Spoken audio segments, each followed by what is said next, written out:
হচ্ছে ওয়াদ, সুয়া, ইয়াগুস ও ইয়াউক ও নাসরা। এই পাঁচজন তারা আল্লাহর বান্দা ছিল। নূহ আলাইহিস সালাম এর বংশ ছিল, তারা নূহ আলাইহিস সালামের বংশের মধ্যে ছিল এই লোকগুলি।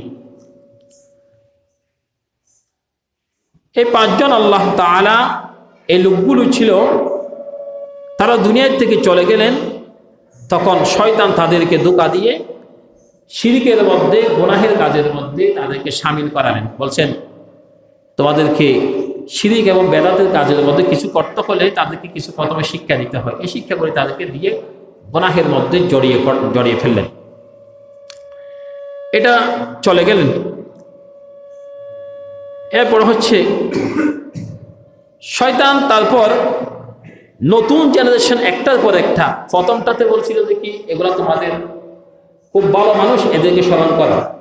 এরপরে বললো যে কি আগে যারা ছিল তাদের, যেমন আমার চাচা এখন আছে, চাচা জানো যে কি ওনার সমবয়সী যারা ছিল তারা ভালো মানুষ ছিল, আপনি ওনাকে দেখেছেন।